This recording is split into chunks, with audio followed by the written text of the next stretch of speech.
আসলেই যদি গাড়ি আর প্লট যখন ওনারা বাদ দিল তখন ওনাদের বুকের উপরে কত বড় পাথর চাপা দিয়ে বাদ দিতে হলো যে মাইক্রোওয়েভ আর ওয়াশিং মেশিনের জন্য এই পার্লামেন্টে দাঁড়িয়ে কথা বলতে হচ্ছে। জাতীয় সংসদে সভাপতির প্রতি মাথা ঝুঁকিয়ে সম্মান জানানোর বাধ্যবাধকতা তুলে ধরা হয়েছে।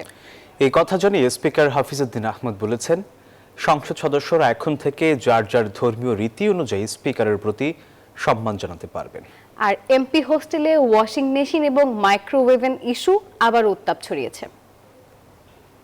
পরীক্ষা নিরীক্ষা করে জানানো হবে। সংসদ সদস্যদের ফ্ল্যাটগুলোতে ওয়াশিং মেশিন ও মাইক্রোওয়েভেন দেওয়ার জন্য বুধবার সংসদে দাবি জানিয়েছিলেন জামাতে ইসলামীর সংসদ সদস্য মিজানুর রহমান। এর একদিন পর পয়েন্ট অফ অর্ডারে দাঁড়িয়ে নিজেই এসব পণ্য দিতে চাইলেন জাতীয় পার্টির আমদালির রহমান পার্থ। আর এর বিরোধিতা করেন বিরোধী দলীয় ডাক্তার শফিকুর রহমান। মাননীয় স্পিকার, যে আসলেই যদি গাড়ি আর প্লট যখন ওনারা বাদ দিল তখন ওনাদের বুকের উপরে কত বড় পাথর চাপা দিয়ে বাদ দিতে হলো যে মাইক্রোওয়েভ আর ওয়াশিং মেশিনের জন্য এই পার্লামেন্টে দাঁড়িয়ে কথা বলতে হচ্ছে। এইটাকে সূত্র ধরে আবার আরেকটা যে গাড়ি বাড়ি সব নিয়ে আসলেন। উনি তো আমি মনে করি একজন বিজ্ঞ পার্লামেন্টারিয়ান। আবার নিজের থেকে অফারও দিয়ে দিলেন যে আমি সব দিয়ে দেব। ওনার কাছে চাইছে নাকি কেউ যে উনি দিবেন? আমার মনে হয় যে আমাদের মানসিকতাগুলো এমন হওয়া উচিত যেটা এখানে দাঁড়িয়ে অন্তত কেউ কারো সম্মানে আমরা আঘাত করব না। বিষয়টা নিয়ে আর বাড়াবাড়ি না করার পরামর্শ দেন স্পিকার। এর আগে তিনি জানান, সংসদে সভাপতির প্রতি ঝুঁকে সম্মান জানানোর বাধ্যবাধকতা আর থাকছে না।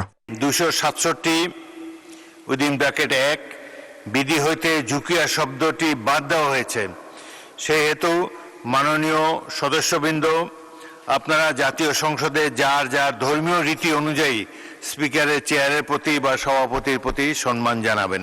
আহত জুলাই যোদ্ধাদের নিয়ে সরকারের দীর্ঘমেয়াদী পরিকল্পনা রয়েছে বলে জানান মুক্তিযুদ্ধ বিষয়ক মন্ত্রী। আর ইসলামী ব্যাংক নিয়ে বিরোধী দলের বক্তব্যের তীব্র সমালোচনা করেন আইনমন্ত্রী। ইন্টারিম গভর্নমেন্টের আগে পুরনো শেয়ার হোল্ডারের খাতায় যাদের নাম আছে তারা হলেন ওনাদের ভাষায় যে একটা বিশেষ গোষ্ঠী সেই শেয়ার কিনে নিয়েছেন এবং ওই শেয়ারের রেকটিফিকেশনের একমাত্র অধিকার আছে সুপ্রিম কোর্টের হাইকোর্ট বিভাগের। যদি চান তাদের হাতে ফেরত দেওয়ার জন্য আসেন, আইনি ব্যাটেল করি, বসি, আর্গুমেন্টে বসি। তাদের ফেরত দিতে চাইলে বলেন, জনসমক্ষে আসি। লিখিত বক্তব্যে বেসামরিক বিমানমন্ত্রী আফরোজা খানম রিতা জানান, ঢাকা থেকে সৌদি আরব, কাতার, ওমান ও মালয়েশিয়া রুটে টি ক্লাস নামে বিমানের স্পেশাল টিকিট বিক্রি চালু হয়েছে। আর হজ মৌসুমে জেদ্দা ও মদিনা থেকে খালি ফ্লাইটে প্রবাসী কর্মীদের জন্য বিশেষ সাশ্রয়ী ভাড়া 20,000 টাকা নির্ধারণ করা হয়েছে। বরাদ্দ রেখেছেন সেই জন্য। জুবায়ের সানি, নিউজ 24, ঢাকা।